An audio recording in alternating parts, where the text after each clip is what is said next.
Welcome to the full guide for the RICHTOFEN side of the Mind Games Easter egg in the new Call of Duty Zombies map, Buried. You are going to need 4 players for this Easter egg. So step number 1, we have to build the guillotine. And to do this you have to find 4 parts that are scattered around the map. The first one is a satellite dish that can be found on the balcony in the saloon. The second one are these crystals that can be found in the caves. The third one is this antenna that can be found in the stables. And the fourth one is the wire spool that is found in the gunsmiths. If you take all these parts back to the guillotine and build it up, RICHTOFEN will give you a quote and you can move on to the next step. The next step is to get the paralyzer from the box, the new wonder weapon, and find these 4 orbs around the map. You can actually find one here outside of the saloon, you can find one right here next to the church, there's one right here in the caves, and the final one is in the back of the mansion where the ghosts are. Charge all of these orbs up by firing the paralyzer at them. Once you've done that, you'll find that there is a lantern flying around the map. To knock this down, you're going to want to go ahead and throw a grenade at that lantern.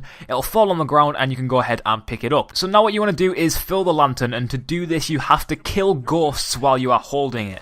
So the person holding the lantern has to be there while ghosts are being killed. Every ghost that is killed near the lantern, you'll hear like a ding sound, and eventually RICHTOFEN will say that the lantern is full and you can progress with the Easter egg. The next step is to take the lantern to this rooftop, and you can actually see a lantern symbol on the roof itself, and you can hold X to place it there, and once it's placed you'll see this code on the wall. So there's a helpful image on screen that you'll need right now. This is the cipher needed to decrypt the code that is on the wall. This cipher will change every single time you play, so don't expect it to be the same. And what this actually decrypts to are different signs within the caves. The best strategy to go about this is to just decrypt the first letter of every single line. Then find the sign that actually begins with that letter. There is no 2 signs that begin with the same letter, so you're okay to just go ahead and do this strategy. It really does speed things up. And then once you've decrypted the message on the wall, to find out which 3 signs you need to hit, you need to buy either Galva Knuckles or the Bowie Knife to hit them with. You don't have to hit them in any specific order, but once the final one has been hit,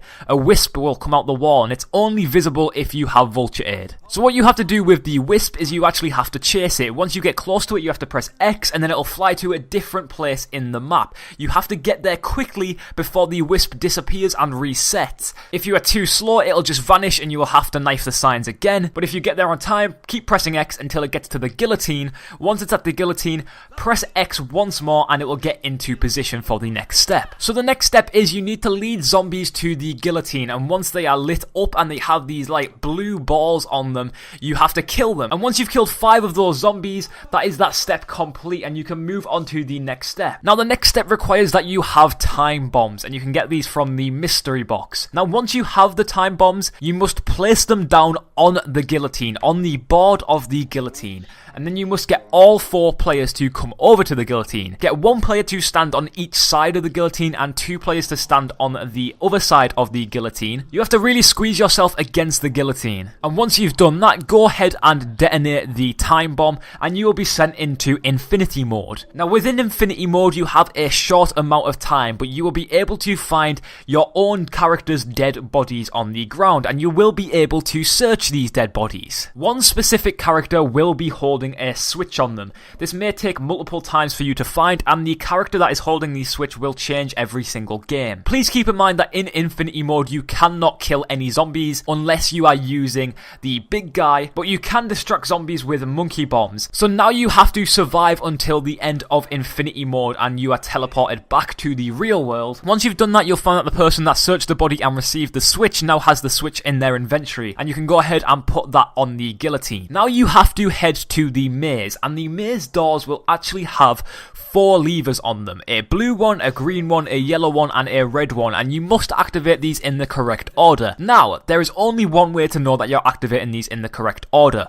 Once you hit a switch, it will begin to spark if you've hit it at the correct time. This is a very trial and error maneuver. To reset the switches, you must have everybody leave the maze and then come back. The entire maze will have been reset, but the switches will also have been reset. Keep trying until you get the exact order. Once you've done that, you'll be told to head to the Wishing Well by RICHTOFEN, and once you do that, you get the option to actually make a wish. Pressing X to make a wish actually spawns a ton of targets that you need to shoot. I believe you need to shoot them down with the PDW, but even if you do not need to shoot them down with a PDW, I would suggest you do it anyway because it has a large bullet capacity and it actually has a fast reload speed as well. Both of those things are essential for completing this step. So targets will spawn in the mansion, near the candy store, in the saloon, and around the area of Juggernog.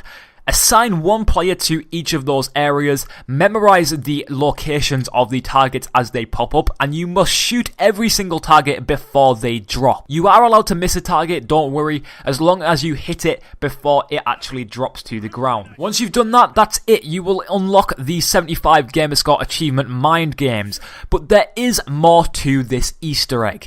If you want the real ending to the RICHTOFEN Easter egg and find out more about the story, you can actually carry this on. But to do this, you have to go back to Transit and Die Rise and complete both of those Easter eggs on the RICHTOFEN side, unless you've done that already. If you have done that, go ahead and head to the courtroom, and you'll see in the back room there is this box with these lights on it, and by now all the lights should be lit up blue. Everybody in your game has to have the previous Easter eggs done with RICHTOFEN. Once all the lights are lit up blue, you have to light up the 3 lights at the top, and those are actually your nav cards. So the nav card you find in Buried, which is actually on the bookshelf in the mansion, can be used in Transit.